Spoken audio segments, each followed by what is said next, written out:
And they would say, oh, yeah, sure. There hasn't been a war like there is today in so many years, and now we have one. How does that bring us closer to anything, Kryon? Perhaps, dear ones, you're not really seeing a bigger picture. This planet has been fairly quiet in the War Department. Oh, there's always something going on. There's always some kind of smaller war. But when it came time for this war that is currently on the planet right now, it made this planet have to take sides. Did you notice? And like no other time before, those decisions were different. It was almost like most of the countries stood up and said, regardless of the reasons, regardless of right or wrong, regardless of why, this is not acceptable. This is not the way to solve things.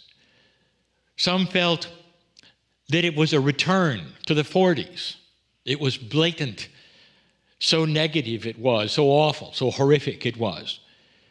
And you got to see something perhaps very few were really aware of. It was almost like you had to stand up and take a vote. And most of this planet did.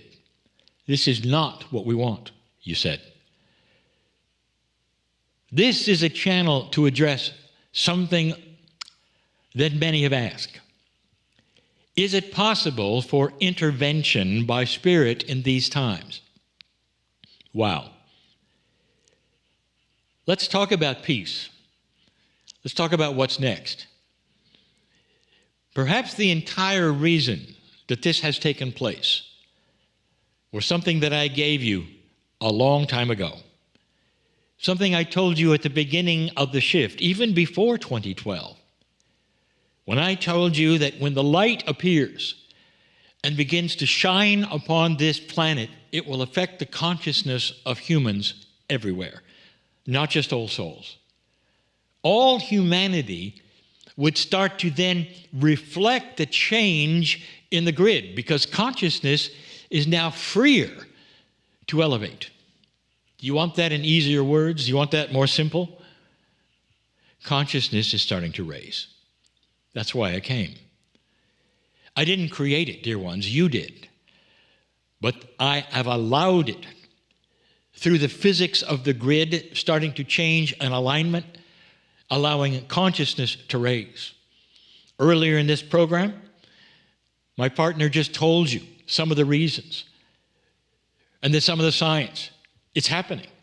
But I also gave you this advice, that when the light started to appear, darkness wouldn't like it. Now you might say, well, that's oversimplified. I'm doing that on purpose. There is darker energy, and you know that. There is also lighter energy, you know that. There's higher and lower consciousness, you know that.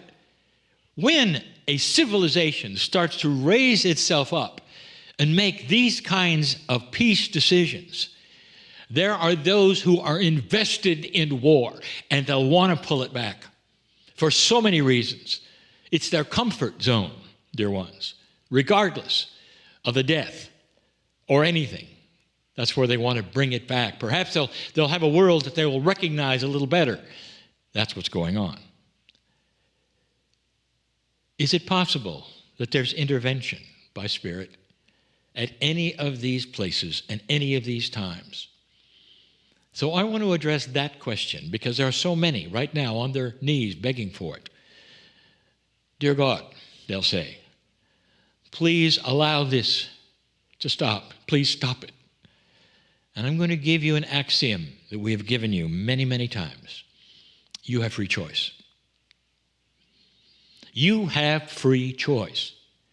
But part of the freedom of your choice is to change that which you see in your own future. Now let's go back to that. How many times have I sat here perhaps, or other places perhaps, or with or without other channels perhaps, and told you this: you create your own reality by what you put before you as your consciousness in the future. If you're on your knees asking for peace, let me ask you, are you afraid of what's coming? Do you then picture something awful for the planet? And that takes you to your knees. And if it is, I'll tell you, you have just put that into your future. It's almost like you have ordered it with your imagination or your fears. But perhaps you're on your knees and you're thanking Spirit for the future that's coming. And you don't know how it will be there.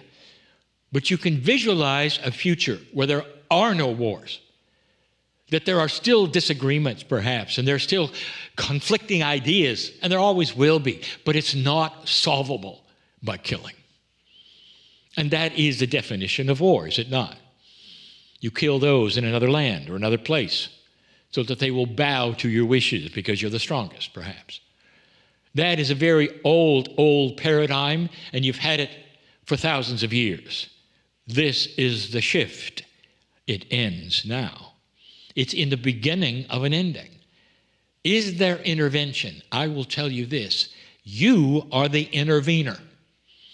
And Spirit will then take that which is in the field, and the first thing you're going to see that you never saw before, and you'll know it's coming, when you see the new inventions that are coming, that will be here because you'll be less likely to weaponize them. They're here. They're here now. They're available now. They're like on the shelf, perhaps. They're seeds waiting to be planted, perhaps. Is that intervention or is it not? Some will say, well, it's a blurry line. God does not come down with a massive amount of angels and stop a war.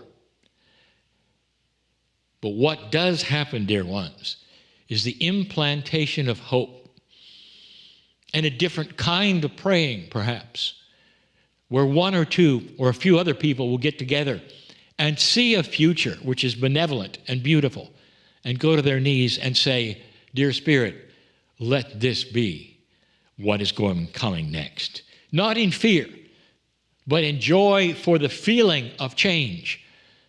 And then saying, bring it sooner than later, dear Spirit. And I'll tell you what happens. That's when the true intervention occurs. Because that paves the way of light from old souls and others to start appearing on the planet in the form of new ideas and new inventions. A change of mind in leaders, perhaps, or the way things are done, perhaps. You're already starting to see that. Is that intervention? Some will say it is. And I'll tell you, they're right. Spirit gives you the things that you put before yourself. Like you have a menu of peace, and you open it, and it says, peace on earth. And you say, well, it's not here now, but I can envision this menu being the one that I'm going to have in my lifetime and for my children's lifetime. And that's the menu I want on the table right now before me. And you'll put your hand on the menu and say, let this be the way of it. It's so different than dropping to your knees and sobbing in fear and horror and all the things that you're so used to or you're told to. And instead, it's just the opposite. You go to your knees in hope, in joy, and saying, this is going to be the way of it. Peace for our future today. And if not today, then tomorrow, and if not tomorrow, the next day, but you will see it coming. That there is light at the end of this tunnel called civilization on this planet. And we have told you this now for years and years and years. Now you're starting to see what I'll call the machinations, the workings of the engine that will create it. You'll see things you don't want. You'll see things that are happening by those who would perpetrate them to get into that comfort zone that they want so much, of pulling it backwards into an older time. You don't want that. No one does. None of the countries involved want it. They don't want it for their children. They want what you want for your children. A peaceful planet where there's no poverty. A peaceful planet where you can talk to your neighbors in joy. And you all want the same thing. That's what humans are like, dear ones. That's the real human.